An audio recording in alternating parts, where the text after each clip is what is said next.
So the question is, a tube of length 1 meter is filled completely with an ideal liquid of mass 2m and closed at both ends. If the tube is rotated uniformly in horizontal plane about one of its ends, if the force exerted by liquid at the other end is F, then angular velocity of the tube is root F divided by alpha m in SI unit, then the value of alpha.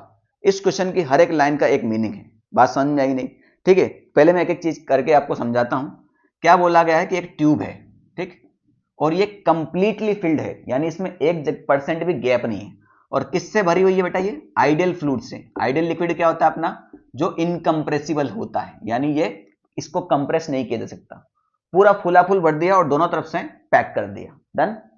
अब इसको pack करने के बाद किसी भी एक and से ऐसे, ये एक एंड मान लो, इस एक एंड को पकड़ा और क्या कर रहे हैं बेटा? इसको हम हॉरिजॉन्टल सर्कुलर मोशन करा रहे हैं, हॉरिजॉन्टल रोटेशन दे रहे हैं. बात समझ में आ गई? जब ये हॉरिजॉन्टल रोटेशन देंगे तो इसके ऊपर आके बैठो, तो ये क्या करेगा? इधर की तरफ फोर्स लगाएगा, सेंट्रीफ्यूगल फोर्स इधर की तरफ फोर्स लगाएगा ना. ये सारा लिक्विड बाहर जाना चाहता है. अगर मैं इसको ऐसे घुमाऊंगा तो ये सारा लिक्विड बाहर जाना चाहता है, तो बाहर जाने के लिए इस सरफेस पे कितना फोर्स लगा रहा है? ये F फोर्स लगा रहा है. यानी जो क्वेश्चन में आपको F दिया ना, ये सेंट्रीफ्यूगल फोर्स दिया गया है. डन. ठीक है, तो अल्फा की वैल्यू क्या होगी अगर एंगुलर फ्रीक्वेंसी ये इस प्रकार से दी गई है? तो बेटा अगर ये हॉरिजॉन्टल सर्कुलर मोशन कर रहा है तो मैं इसका एक कंसेप्ट बता चुका हूं. जब हॉरिजॉन्टल सर्कुलर मोशन करेगा तो सेंट्रीफ्यूगल फोर्स लगता है, उसका फॉर्मूला क्या होगा? ओमेगा. क्वेश्चन में पूछा है तो m ओमेगा स्क्वायर r होता है. बात समझ में कि नहीं? अब यहां पर ध्यान से सुनना, m क्या होता है? इस ऑब्जेक्ट का मास, और r क्या होता है? उस एक्सिस से उस मास के बीच की डिस्टेंस. अब बेटा ये तो पूरा पाइप है ना भाई, इसमें r का मानोगे, है ना? तो यहां पर जो हिडन कंसेप्ट है वो है सेंटर ऑफ मास का.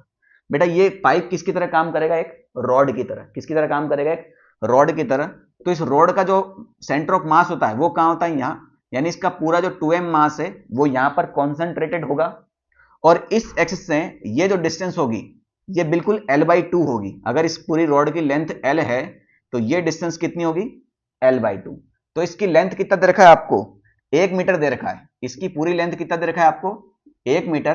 तो इसका सेंटर ऑफ मास कहां होगा बेटा? जहां पर इसका 2m मास कंसीडर्ड होगा वो होगा 1/2 मीटर पर.